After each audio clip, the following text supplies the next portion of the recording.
Hello friends, मैं doctor Adnan Hamid अपने YouTube channel as classes में आपका स्वागत करता हूं। आज के इस वीडियो में हम प्याचे के संज्ञानात्मक विकास के सिद्धांत यानी प्याचेज कॉग्निटिव डेवलपमेंट थ्योरी की बात करेंगे।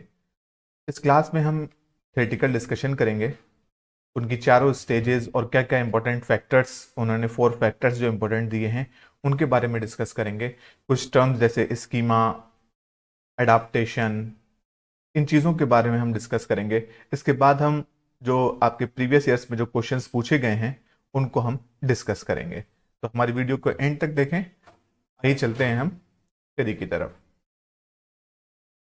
तो पियाजे जो थे, पियाजे एक स्विस साइकोलॉजिस्ट थे जिन्होंने ये कॉग्निटिव डेवलपमेंट की थ्योरी दी थी। इन्होंने अपने ही बच्चों पर ये थ्योरी उन्हीं को ऑब्जर्व करे। जैसे ही बच्चा पैदा हुआ उसको वो हर दिन कि इसके अंदर क्या क्या चेंजेस आ रहे हैं उसको वो नोट करते गए, और उन्होंने उसको 12 15 18 20 साल तक चीजों को ऑब्जर्व करते गए और उन्हीं की बेसिस पर कॉग्निटिव डेवलपमेंट की थ्योरी को propound किया। पियाजे जो थे एक रेडिकल कंस्ट्रक्टिविस्ट थे। ठीक है, इनको हम कॉग्निटिविस्ट भी कहते हैं। ठीक है, रेडिकल कंस्ट्रक्टिविस्ट को मानने वाले एक साइकोलॉजिस्ट थे। ठीक है, तो इनके बारे में इतनी ही इंपॉर्टेंट चीजें हैं जो आपको सीटेट के एग्जाम के लिए या किसी भी टीचिंग एग्जाम के लिए जानने के लिए जरूरी है। तो पढ़ते हैं इनके कॉन्सेप्ट की तरफ। स्कीमा, इन्होंने एक टर्म दिया स्कीमा।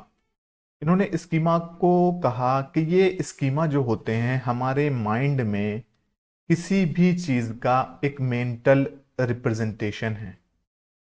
क्या है? Mental representation.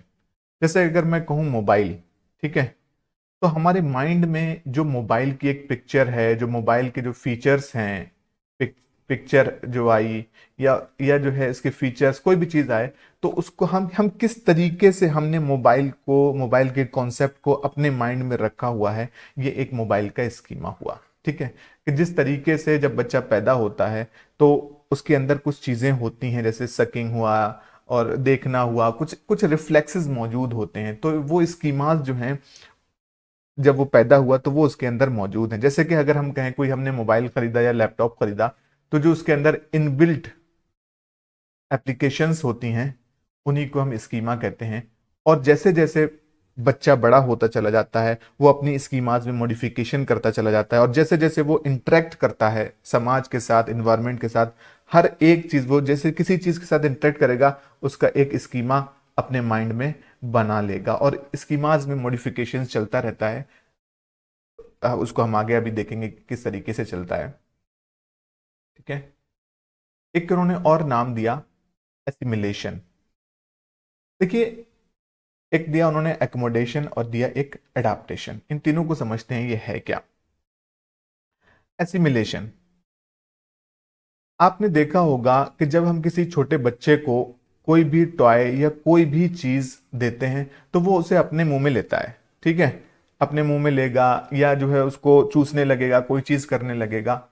ठीक है, तो अगर अब हमने उसको कोई बड़ा बॉल दिया सपोज दैट, ठीक है, तो वो क्या करेगा? सबसे पहले वो उठाएगा उसको और अपने मुंह में ले जाने की कोशिश करेगा। ठीक है, लेकिन जब देखेगा कि बॉल का साइज बहुत बड़ा है, ठीक है, वो मुंह में नहीं जा रही है, तो वो कुछ और तरीके अपनाएगा, उसको पुश करेगा, उसको पुल करेगा, किसी भी चीज को। तो अगर हम कहें एसिमिलेशन एक ऐसा प्रोसेस है, ठीक है, जिसमें इंडिविजुअल जो है, एसिमुलेशन के प्रोसेस में इंडिविजुअल ले लो या कोई बच्चा ले लो, अपने प्रीवियस या अगर हम कहें पहले के एक्सपीरियंसेस के बेसिस पर किसी भी न्यू सिचुएशन में जब वो रिएक्ट करता है उसी को हम क्या कहते हैं? एसिमिलेशन कहते हैं। ठीक है, जैसे अगर कोई बच्चा है उसको हमने पहले वो फीडर में बॉटल में दूध पीता था, अब हमने उसको ग्लास में या कप में दूध दिया, तो वो क्या करेगा? पहले उसको सक करने की कोशिश करेगा, सिप करने की कोशिश करेगा कि वो उसको खींचेगा अपनी तरफ, लेकिन उससे काम नहीं चलेगा। यानी उसने अपने प्रीवियस एक्सपीरियंसेस के बेसिस पर रिएक्ट किया। इसी प्रोसेस को हम क्या कहते हैं?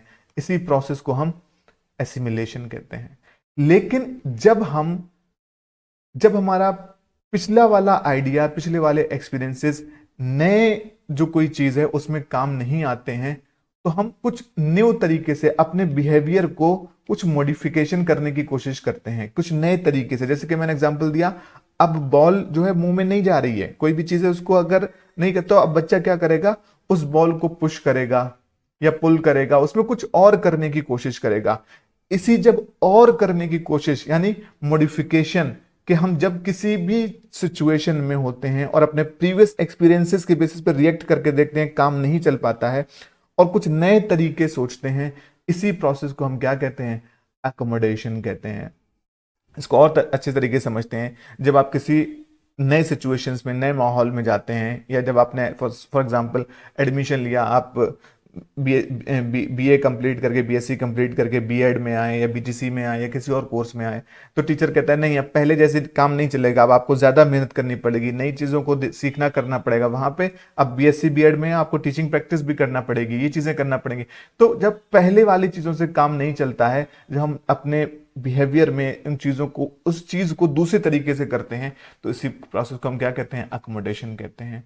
अब ये अडाप्टेशन, जब हमने देख लिया, ठीक है, कि हमारा नए तरीके से काम चल गया, बच्चा जब बॉटल से दूध पीता था, जब उसको ग्लास में दिया गया तो उसने उसको तक करने की कोशिश की लेकिन काम नहीं चला, अब उसको वो सिप करना स्टार्ट कर रहा है, ठीक है, किसी तरीके से उसको पीना स्टार्ट, जैसे उसने देखा कि हाँ भाई अब इस प्रोसेस से काम चल रहा है, तो वो उसी चीज को अडाप्ट कर लेता है, उसी चीज के साथ अनुकूलन बिठा लेता है अपना, उसी चीज को हम अडाप्ट कर लेता है चीजों। जैसे हम किसी नई जगह जाते हैं, नई चीजों में जाते हैं, नए मौसम अगर चेंज होता चला जाता है, तो हम फिर कुछ अकोमोडेशन करते हैं, इस अकोमोडेशन में हम कुछ एडजस्टमेंट करते हैं अपने अपने साथ, ठीक है, कुछ एडजस्टमेंट करेंगे, और फिर जब हम उस चीज में एडजस्ट होने लगते हैं, तो उसी प्रोसेस को हम क्या कहते हैं, अडाप्टेशन, उसको हम अडाप्ट कर लेते हैं, अपना लेते हैं। तो इस ठीक है, तो ये चीज समझ हुई, एसिमिलेशन क्या हुआ, एकोमोडेशन क्या हुआ और अडाप्टेशन क्या हुआ।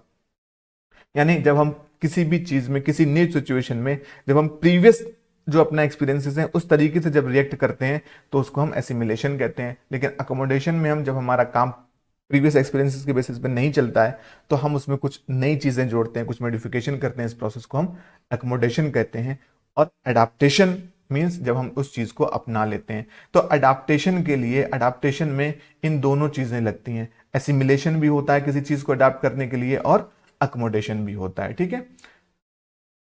हम आगे बढ़ते हैं, जैसे अडाप्टेशन ऑफ स्कीमास, कि किस तरीके से अडाप्टेशन होता है। एक होता है हमारा इक्विलिब्रियम और एक होता है हमारा डिसइक्विलिब्रियम। इसको हम यही देखते हैं कि जब हम किसी भी चीज में, देखो, जब बच्चे का काम नहीं चला, उसको सिप करके, उसको बॉटल के जैसा उसको नहीं पी पाया, तब एक जो है डिसइक्विलिब्रियम पैदा हुआ, ठीक है, कि अब उसको कुछ और तरीका अपनाना पड़ा।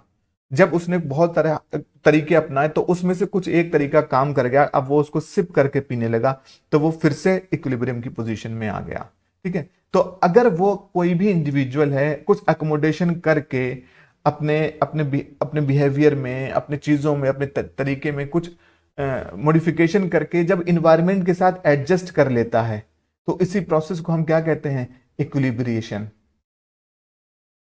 या संतुलन।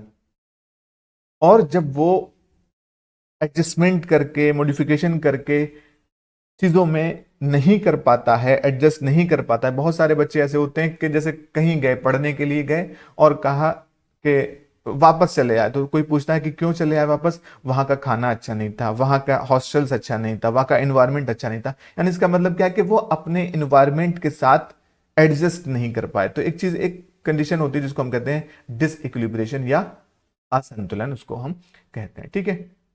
अब हम आते हैं कि किस तरीके से स्कीमाज में मॉडिफिकेशन होता है। सपोज दैट एक संतुलन की अवस्था है, इक्विलिब्रेशन है, जहां बच्चा फीडर से दूध पी रहा है, ठीक है, फीडर से या बोतल से दूध पी रहा है, ठीक।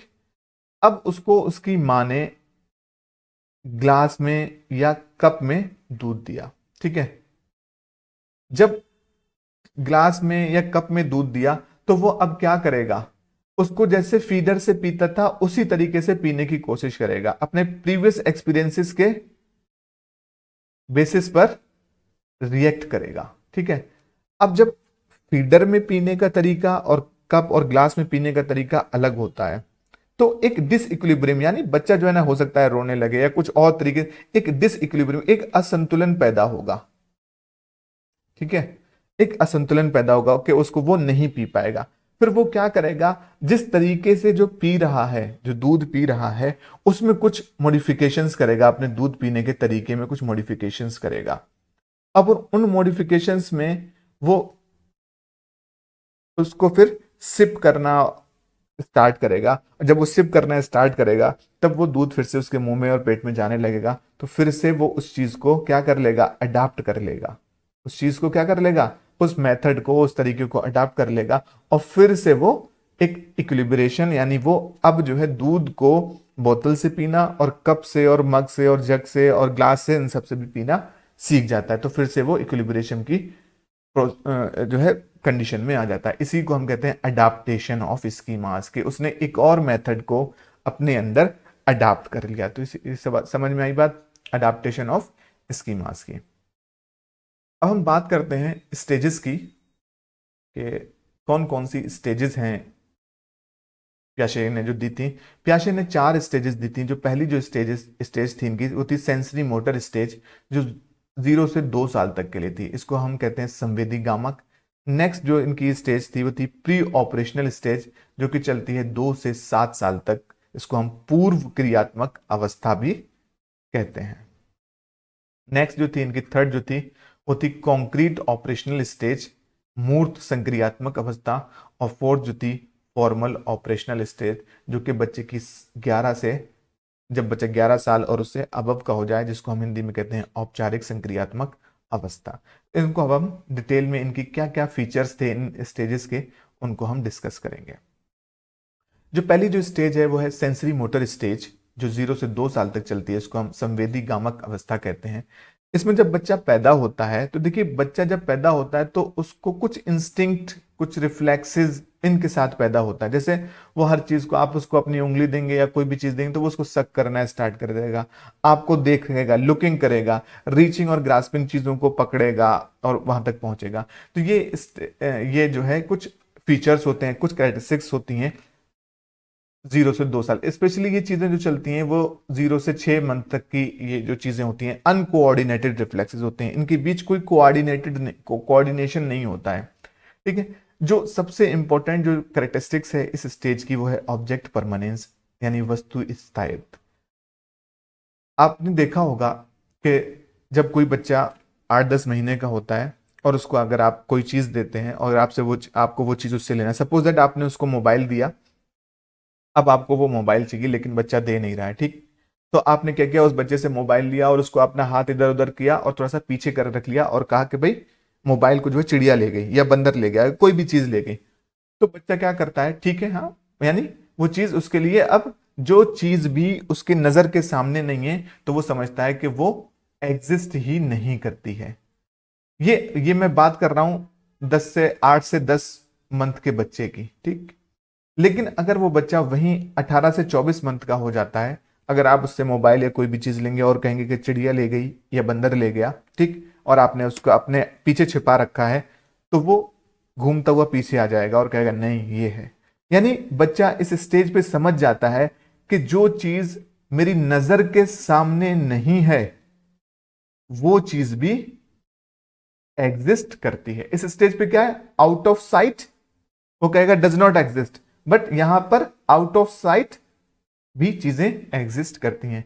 इसी जो फीचर है, इसी कैरेक्टरिस्टिक्स को हम कहते हैं ऑब्जेक्ट परमानेंस, यानी वस्तु स्थायित्व। ये आपके सीटेट के एग्जाम में क्वेश्चन बहुत पूछा जाता है कि वस्तु स्थायित्व, ऑब्जेक्ट परमानेंस किस स्टेज की कैरेक्टरिस्टिक्स है, तो ये सेंसरी मोटर स्टेज की कैरेक्टरिस्टिक्स है।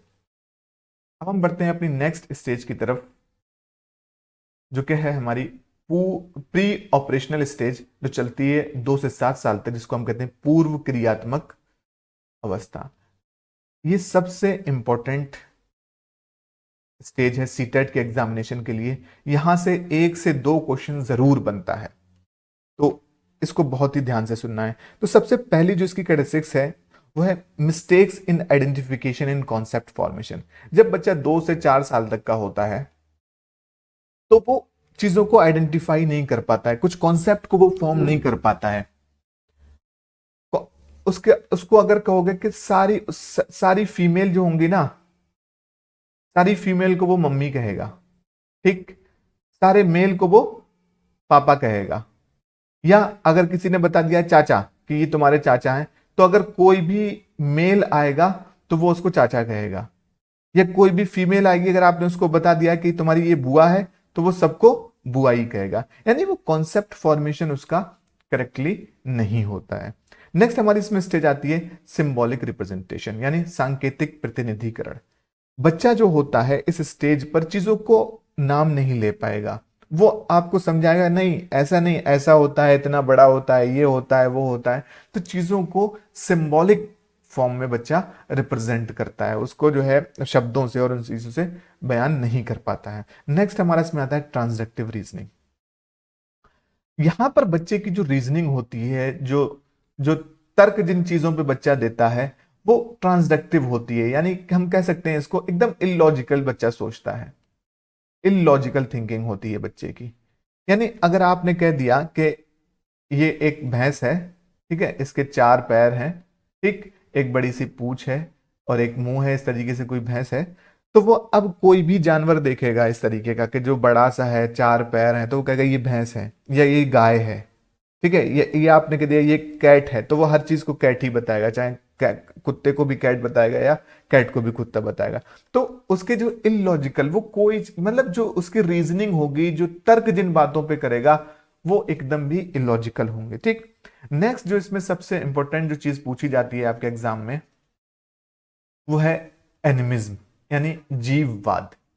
बच्चा इस स्टेज पे सोचता है कि उसके पास जितनी भी चीजें हैं, उसके जितने भी खिलौने हैं, बच्चे की गुड़िया है या कोई भी चीज, या ये जो बच्चा देखता है कार को देखेगा, ट्रैक्टर को देखेगा, ये जितनी भी चीजें, वो सोचता है कि ये भी, इनमें भी जान है, ये भी सोते हैं, ये भी खाते हैं, ठीक है, ये भी रोते हैं। तो आपने देखा होगा कि कोई भी लड़की है अगर किसी गुड़िया से खेल रही है वो, तो वो उसको भी खाना खिलाएगी, उसको भी कहेगी कि सो जाओ। अगर वो गिर जाएगा तो वो उसको भी कहेगी नहीं इसको चोट लग गई। या आपने देखा होगा कभी कभी जब बच्चा गिर जाता है या किसी दीवार में या कहीं पे भी उसका सर या कोई चीज लग जाए, तो हम कहते हैं लाओ हमने दीवार को मार दिया, हमने दीवार को भी पीट दिया, तो बच्चा चुप जाता है फौरन। तो यानी कि तो बच्चा समझता है कि इस स्टेज पे जो और भी चीजें हैं वो भी सारी सजीव चीजें हैं, ठीक। नेक्स्ट जो इसकी कैरेक्टरिस्टिक्स है वो है इगोसेंट्रिज्म। बच्चा यहां पर अहम केंद्रता से ग्रस्त होता है। वो सोचता है कि जितनी भी चीजें हैं, जितनी भी चीजें हो रही हैं, वो सब उसके लिए हो रही हैं। वो किसी दूसरे के पर्सपेक्टिव से, ठीक है, किसी दूसरे के पर्सपेक्टिव से नहीं सोच पाता है, सिर्फ उसका एक अपना नजरिया होता है। और वो नजरिया ऐसा होता है कि वो सोचता है जो कुछ भी वो सोच रहा है, बस वही चीज रियल है, बस वही चीज है, किसी दूसरे के नजरिए से वो नहीं सोच पाता है। इसी तरीके से नेक्स्ट जो कैरेक्टरिस्टिक है वो है सेल्फ सेंटर्ड। बच्चा यहां पर सेल्फ सेंटर्ड होता है। इस स्टेज पे 2 से 4 साल तक की अगर हम स्टेज पे देखें, तो बच्चे से अगर कोई चीज आप मांगेंगे, उसको टॉफी खा रहा है, उससे कहो कि लाओ मुझे दे दो, वो नहीं देगा आपको, ठीक है। अगर इससे कहो कि ये मम्मी पापा किसके हैं, अगर उसका कोई और सिबलिंग बहन भाई भी है, तो कहते हैं नहीं ये मेरे मम्मी पापा हैं, ठीक है। अगर उससे कहो कि ये किसका है, तो ये नहीं, हर चीज मेरा, मेरा, हर चीज पे बच्चा क्या कहता है ये मेरा है, ये मेरा रूम है, मेरा घर है, मेरे मेरे यहाँ क्यों बैठे हुए आप, मेरे रूम से जाओ। तो यहाँ पर बच्चा क्या होता है, सेल्फ सेंटर्ड होता है। तो ईगोसेंट्रिज्म में बच्चा दूसरे के पर्सपेक्टिव से नहीं सोच पाता है, सोचता है कि सारी जो चीजें हैं वो उसके लिए हो रही हैं। इसी तरीके से सेल्फ सेंटर्ड में भी वो सोचता है कि चांद, ये सूरज, ये हवा, पानी, सब कुछ ये मेरा है, ये चीजें मेरे लिए हो रही हैं, ठीक। नेक्स्ट जो इसमें इसी की जो जो चीजें आती हैं, बच्चे में इरिवर्सिबल थिंकिंग नहीं होती है इस स्टेज पे। ये चीजें, ये आपका पूछा जाता है कि रिवर्सिबल थिंकिंग या इरिवर्सिबल थिंकिंग कहां पर आती है, तो यहां पर बच्चे के जो थिंकिंग होती है वो इरिवर्सिबल होती है। यानी बच्चा टू वे, यहां से यहां तक और यहां से यहां तक थिंकिंग नहीं होती है बच्चे की। अगर आप उससे कहो, सपोज दैट कोई बच्चा ए है और उसका एक भाई बी है, अगर आप उस बच्चे से कहो कि बताओ बेटा तुम्हारा कोई भाई है, तो वो कहेगा हाँ मेरा एक भाई है जिसका नाम बी है। अगर आप उससे पूछो बताओ तुम्हारे भाई बी का कि कोई भाई है, तो वो यहां से ये नहीं बता पाएगा कि हाँ मेरा भी, यहाँ मेरे भाई का भी एक भाई है जो कि वो मैं हूं। तो यहां पर थिंकिंग जो होती है वो इरिवर्सिबल होती है। तो ये बात समझ में आई, रिवर्सिबल थिंकिंग नहीं होती है। नो सीरियलाइजेशन, यानी बच्चा कि कौन सी चीज छोटी है कौन सी चीज बड़ी है, इन चीजों में आइडेंटिफाई नहीं कर पाएगा।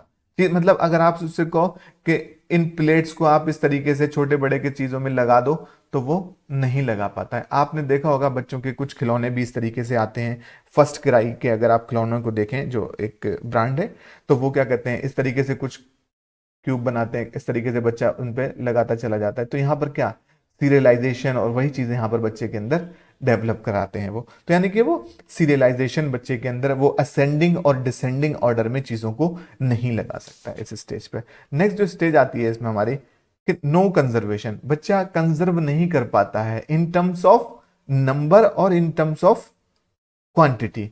अगर हम इन टर्म्स ऑफ नंबर कहें, अगर सपोज दैट हमने कोई चीजें 5 इस तरीके से रख दी, ठीक, और कुछ वही 5 चीजों को हमने इस तरीके से रख दिया, अगर हम बच्चे से कहें बताओ कौन सी चीज ज्यादा है, तो वो इसको ज्यादा देखेगा, वो कहेगा नहीं ये ज्यादा जगह गिर रही तो ये चीज ज्यादा है। इसी तरीके से अगर हम क्वांटिटी की बात करें, तो अगर हमने कोई शरबत या कोई भी कोल्ड ड्रिंक हमने एक इस तरीके का हमने वेसल लिया हुआ है और इसको यहां तक फिल किया हुआ है, ठीक, और हमने कोई वेसल इस तरीके का लिया हुआ है, कोई लंबा सा वेसल है, कोई भी बर्तन है जिसमें हमने शरबत या कोल्ड ड्रिंक यहां तक फिल किया हुआ है, तो अगर आप उससे कहो कि भाई कौन सा ज्यादा है, कौन सा आप लोगे, तो वो इसको चूज करेगा। वो कहेगा ये ऊपर तक भरा हुआ है, ये तो बस इतना सा भरा हुआ है। तो वो इस स्टेज पे बच्चा जो प्री ऑपरेशनल पूर्व क्रियात्मक अवस्था होती है, कंजर्वेशन ना ही नंबर्स की टर्म्स में होता है ना ही क्वांटिटी की टर्म में होता है कि कितना उसके अंदर क्वांटिटी है, ठीक। अब हम बढ़ते हैं अपने नेक्स्ट स्टेज की तरफ है जो कि है कॉन्क्रीट ऑपरेशनल स्टेज, जो कि चलती है 7 से 11 साल तक, जिसको हम कहते हैं मूर्त संक्रियात्मक अवस्था।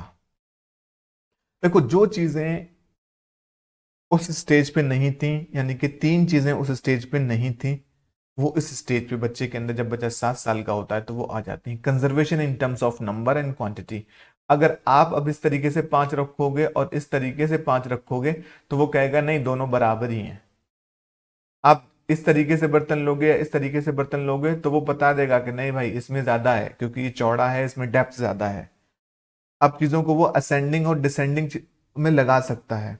इसी तरीके से अब उसकी थिंकिंग इरिवर्सिबल से प्रतिलोमक चिंतन हो जाता है, यानी रिवर्सिबल।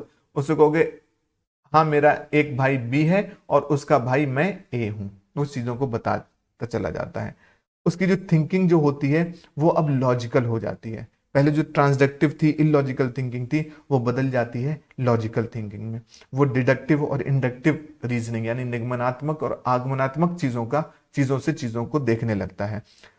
उसकी जो थिंकिंग होती है वो कॉन्क्रीट होती है, यानी कॉन्क्रीट जो चीजें जो प्रेजेंट हैं उनमें वो अपना लॉजिक, डिडक्टिव, इंडक्टिव और थिंकिंग को लगा सकता है। कैसी थिंकिंग होती है?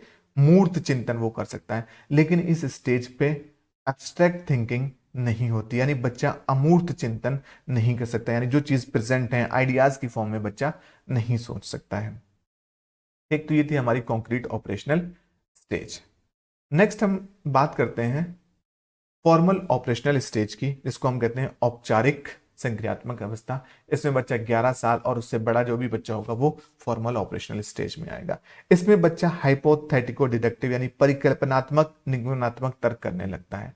वो चीजों को वो चीजों के टेंटेटिव सोल्यूशन यानी हाइपोथेसिस बनाने लगता है, वो कॉम्प्लेक्स प्रॉब्लम को सॉल्व करने लगता है।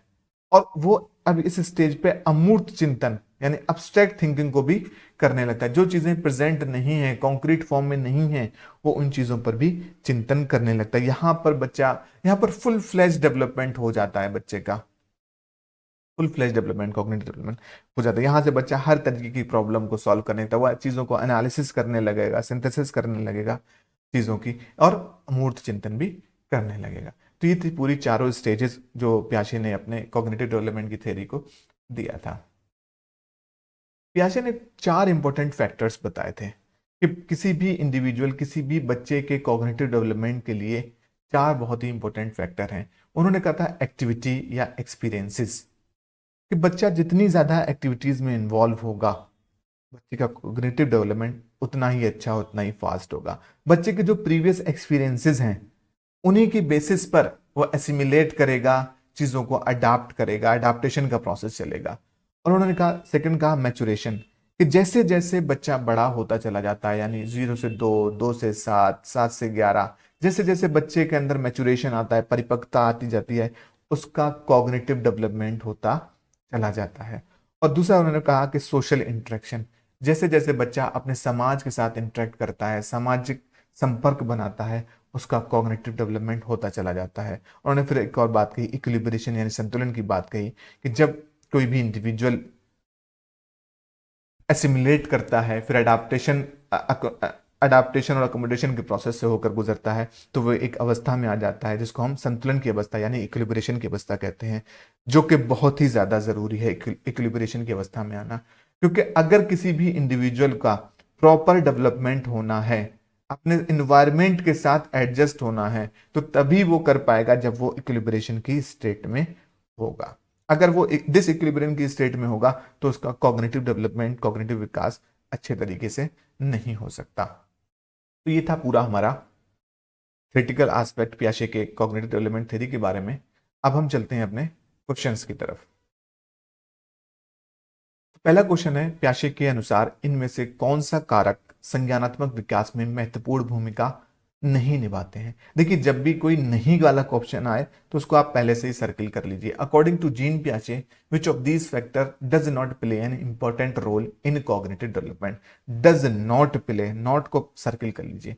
तो एक्टिविटी, हमने अभी बात कही, एक्टिविटी तो इंपॉर्टेंट रोल निभाती है। एक्सपीरियंस विद फिजिकल वर्ल्ड, अभी हमने बात कही कि हाँ भाई भौतिक दुनिया के साथ अनुभव हमारे करते हैं। हमने अनुकूलन की यहाँ पर अभी बात नहीं की थी, हमने परिपक्वता की बात की थी कि हाँ भाई मैचुरेशन का बहुत बड़ा रोल होता है जिससे हम कॉग्निटिव डेवलपमेंट बच्चे का होता है। तो यहाँ पर जो हमारा आंसर हो जाएगा, वो आंसर हमारा हो जाएगा, जो नहीं निभाता है, कंडीशनिंग।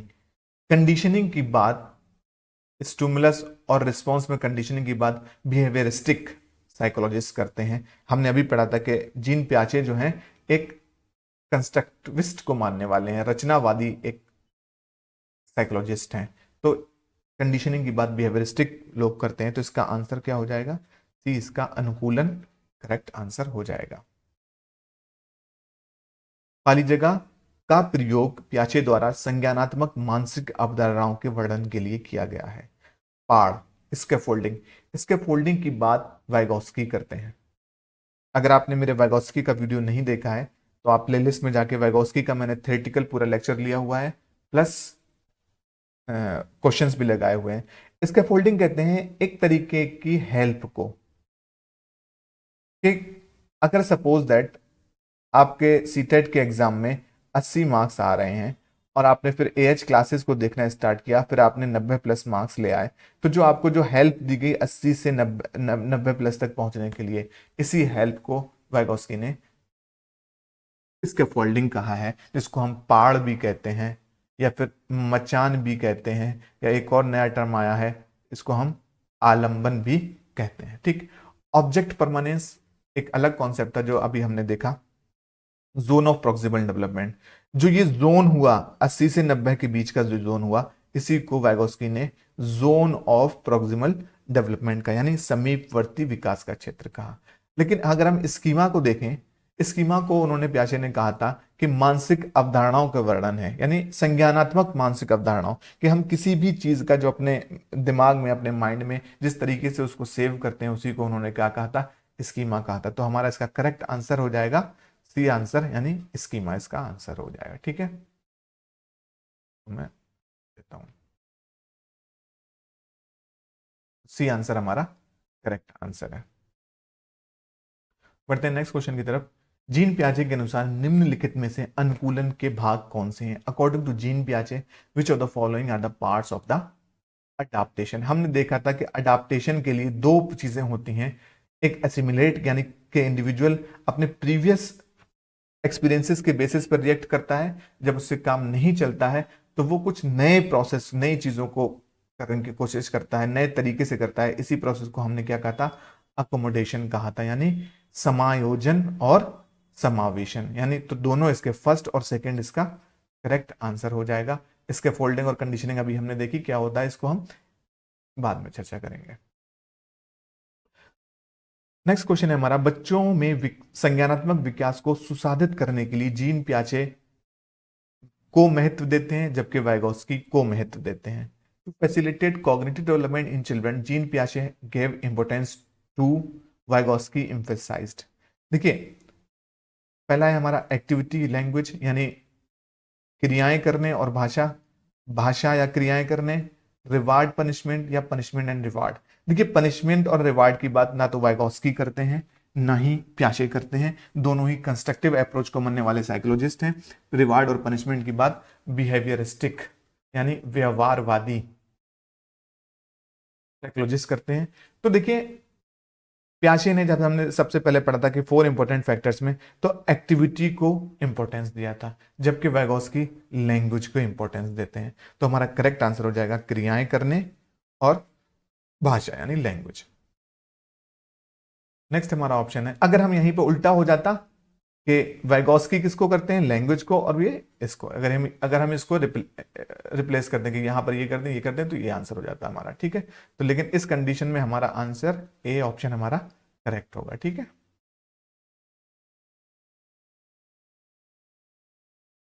नेक्स्ट हमारा क्वेश्चन है, जीन पियाजे के सिद्धांत के अनुसार अगर एक स्कीमा संतुष्ट परिणाम नहीं दे रहा है तो उत्पन्न होता है। जैसे कि हमने कहा ना कि एक स्कीमा, बच्चा जो है अब कप से दूध पीने की कोशिश कर रहा है और वो अपने प्रीवियस एक्सपीरियंसेस के बेस पर उसको सक करने की कोशिश कर रहा है दूध को। अब बच्चा परेशान हो जाता है, हो सकता है बोतल, वो उसको ग्लास हटा दे। कुछ आपने सुना होगा ना कि ये नहीं, ये कोई माँ कहती है नहीं इतना बड़ा हो गया अभी भी बोतल से पीता, तो नहीं, ये ग्लास से पी ही नहीं पाता, ये कप से पी ही नहीं पाता। क्यों नहीं पी पाता? कि उसने करके देखा है तो वो उसको हटा देता है, वो रोने लगता है।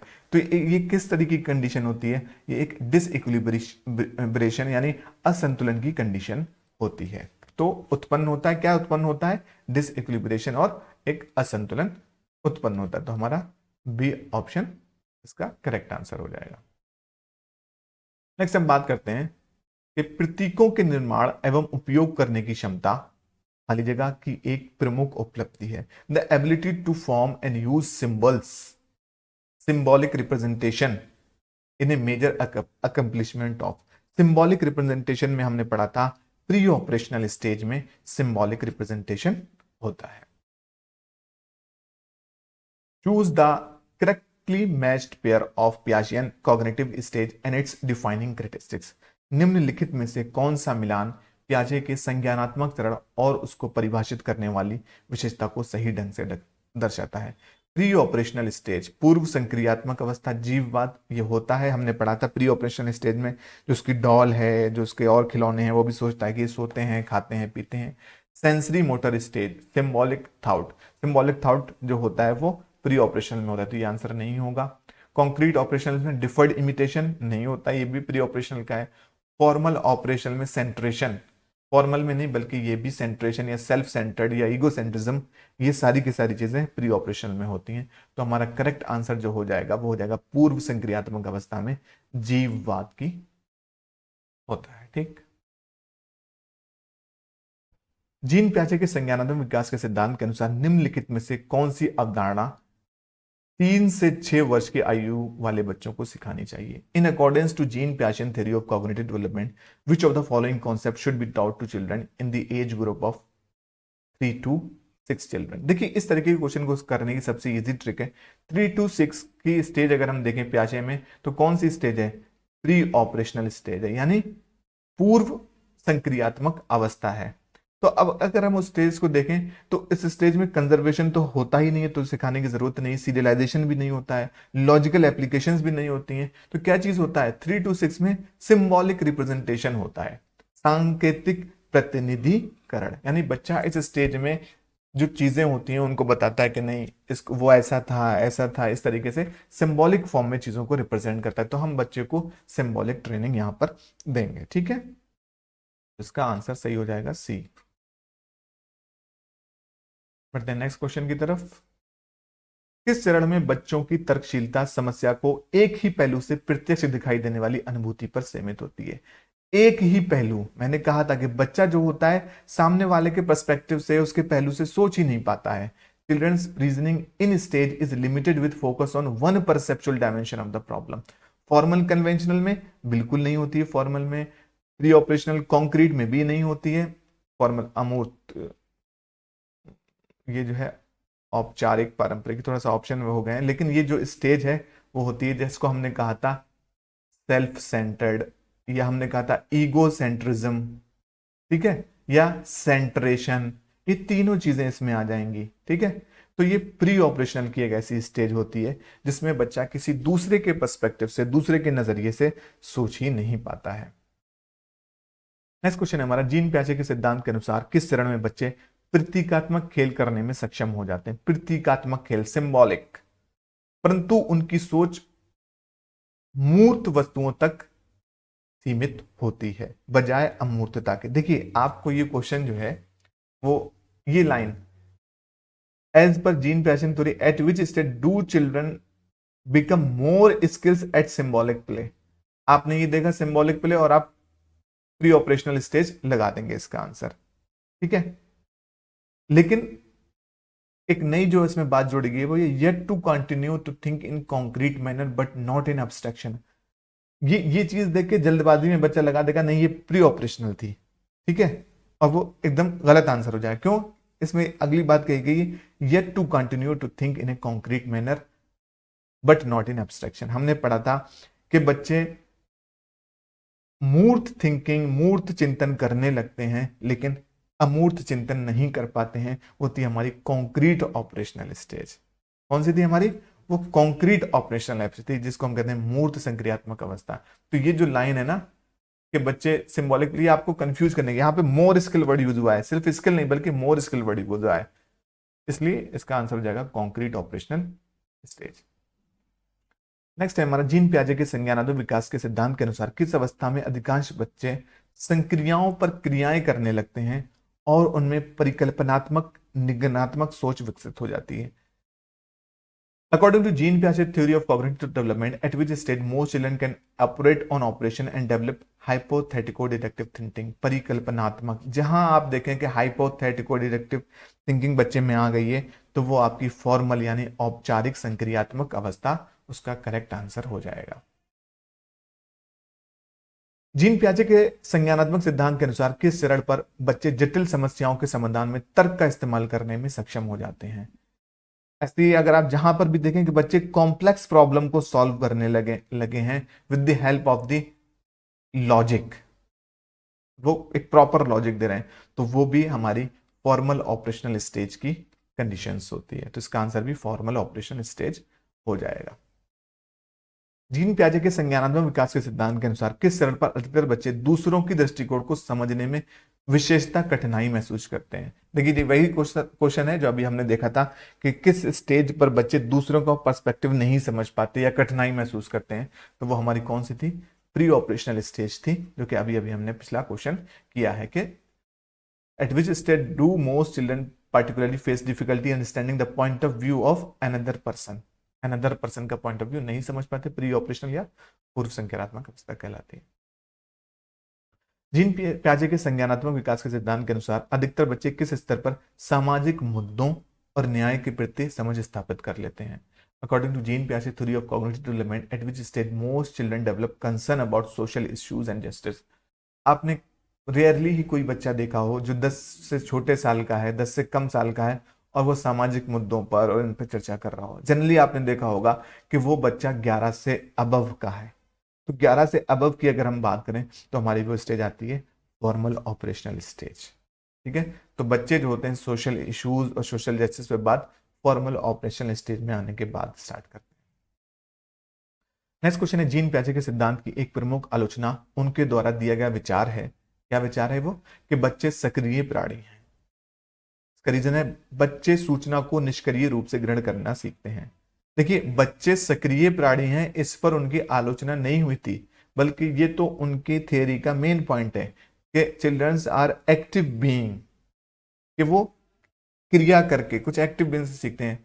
और दूसरा रीजन दे रहे हैं कि बच्चे सूचना को निष्क्रिय रूप से नहीं सीखते बल्कि वो एक्टिव रूप से क्रियाशील होकर सीखते हैं। तो a major criticism of Jean पियाजे theory is the consideration that children are active being, ये एक्टिव हैं तो वो एक्टिव तरीके से सीखेंगे। तो ये दोनों, इस पे इसका क्रिटिसिज्म नहीं हुआ है बल्कि इस पे उनका जो है, इन्होंने इनकी थ्योरी का मेन पॉइंट यही है। तो both A and R false, कि दोनों ही बात, असर्शन और रीजन दोनों ही गलत है। पियाजे के सिद्धांत के अनुसार कौन सी प्रक्रिया है जो एक शिशु की क्रिया का वर्णन करती है जिसमें वो गोलाकार वस्तु की जगह समकोण वस्तुओं तक पहुंचने के लिए अपने हाथ के पकड़ने के तरीके में बदलाव करता है?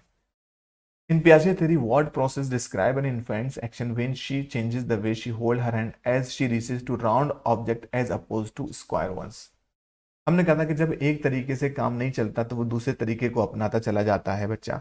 तो इसको कंडीशनिंग नहीं कहते हैं, इंटरसब्जेक्टिविटी नहीं कहते हैं इसकी मत, बल्कि एकोमोडेशन कहते हैं। समायोजन करता है वो अपने इन्वायरमेंट के साथ नए तरीके की चीजें, जैसे पहले के अगर तरीके से काम नहीं चल रहा है तो वो दूसरा तरीका अपनाएगा, दूसरे मेथड्स को अपनाएगा। तो इस प्रोसेस को हम क्या कहते हैं?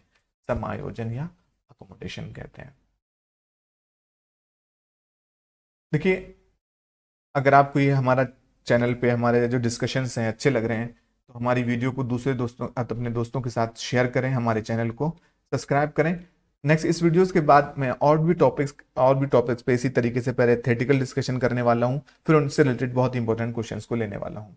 इसके बाद मेरा प्लान है कि मैं ये सारे कंप्लीट कराने के बाद पूरी सीडीपी से 30 इंपॉर्टेंट क्वेश्चंस के आपके प्रैक्टिस सेट भी बनाऊं और उनका हम फिर डिटेल में डिस्कशन करें उन प्रैक्टिस सेट्स का। तो हमारे चैनल को आप सब्सक्राइब कर लीजिए, अपने दोस्तों के साथ शेयर कर लीजिए, जिससे कि भी उनका भी भला हो जाए। चलते हैं अपने नेक्स्ट क्वेश्चन की तरफ कि जीन पियाजे और लॉरेंस कोलबर्ग द्वारा प्रतिपादित सिद्धांतों के बारे में कौन सा कथन सही है? Which of the following statement is correct for theories given by Jean पियाजे एंड लॉरेंस कोलबर्ग? कोलबर्ग ने मोरल डेवलपमेंट का सिद्धांत दिया है कि बच्चे में किस तरीके से मोरल विकास होता है, मोरल डेवलपमेंट होता है। अगर आपने मोरल डेवलपमेंट के बारे में नहीं पढ़ा है तो आप प्लेलिस्ट में जाके उसकी भी वीडियो देख सकते हैं। Theory plus PYQ already channel पे पढ़े हुए हैं। तो both have given theories of cognitive development. दोनों ने संज्ञानात्मक विकास नहीं, पियाजे ने संज्ञानात्मक विकास और जबकि कोलबर्ग ने मोरल विकास का सिद्धांत दिया है। बोथ थ्योरीज हैव 8 पैटर्न्स, नहीं बिल्कुल 8 पैटर्न्स नहीं है, बल्कि पियाजे की थ्योरी में 4 स्टेजेस हैं। Both theories are limited to the middle childhood period of development, नहीं ऐसा नहीं है कि दोनों सिर्फ मध्य बाल्यावस्था, पियाजे इन्फेंसी टू एडोलसेंस तक डिफाइन करते हैं। Both theories are stages theories, यानी दोनों सिद्धांत अवस्थाओं को प्रतिपादित करते हैं। सही बात है कि दोनों ने स्टेजेस थ्योरीज दी हैं, कोलबर्ग ने भी स्टेज दी हैं और पियाजे ने भी स्टेज दी हैं। तो इसका करेक्ट आंसर हो जाएगा डी आंसर। मैं डिस्क्रिप्शन में वाइगोस्की की थ्योरी का प्लेलिस्ट का और मोरल डेवलपमेंट की थ्योरी का लिंक डाल देता हूं, आप उनको जाकर जरूर देखें। नेक्स्ट क्वेश्चन है हमारा, जीन पियाजे के अनुसार जब किसी बच्चे को खिलौना दिया जाता है और फिर छुपा दिया जाता है और वो उसे भूलने के बजाय खिलौने को खोजने की कोशिश करता है, बालक में ये विशेषता अवस्था में पाई जाती है। जैसे कि मैंने डिस्कस किया था ना कि आप किसी बच्चे को वो चीज छुपाएंगे, वो घूम के आपके पास आ जाएगा। तो इसको हमने कहा था कि ये ऑब्जेक्ट परमानेंट की स्टेज होती है, जो कि object permanence sensory motor stage के लास्ट में आती है। यानी 18 से 24 मंथ का जब बच्चा हो जाता है उस स्टेज पर संवेदी चालक यानी वस्तु स्थायित्व इसको हम कहते हैं। नेक्स्ट जो हमारा क्वेश्चन है वह है, जीन पियाजे के सिद्धांत के अनुसार किस अवस्था में शिशु शारीरिक क्रिया के साथ संवेदी अनुभवों का समन्वय करके दुनिया की खोज करता है? According to Piaget's theory, the infant explore the world by coordinating sensory experiences with physical action in stages. जैसे कि मैंने जब स्टार्टिंग ही की थी तब बताया था कि जब बच्चा पैदा होता है तो कुछ अनकोऑर्डिनेटेड रिफ्लेक्सेस के साथ पैदा होता है। फिर बच्चा जब पैदा होता है तो उसके अंदर सेंसेस मौजूद होते हैं कि रोना करना, कि अगर उसको भूख लगी है तो वो रोने लगेगा या कोई चीज कुछ भी करने लगेगा चीजों को। ऐसी स्टेज जो होती है जब बच्चा अपने कोऑर्डिनेटेड, यानी जब बच्चा infant explore the world by coordinating sensory experiences with physical action. Sensory experiences और फिजिकल एक्शन, वो कोई चीज जैसे उसके अगर कान में दर्द हो रहा है तो रोएगा भी और कान की तरफ उंगली को ले जाएगा या इस तरीके से करेगा। पेट में दर्द हो रहा है तो वो करवटें बदलेगा, इस तरीके से चीजें करेगा। तो ये जो स्टेज होती है बच्चे की, वो होती है सेंसरी मोटर स्टेज, यानी संवेगात्मक अवस्था होती है, संवेदीगामक अवस्था होती है ये। तो आपको ये वीडियो कैसा लगा हमें कमेंट सेक्शन में बताइए। इस वीडियो को शेयर कीजिए, हमारे चैनल को सब्सक्राइब कीजिए। मिलते हैं नेक्स्ट वीडियो में नेक्स्ट टॉपिक के साथ, तब तक के लिए गुड बाय।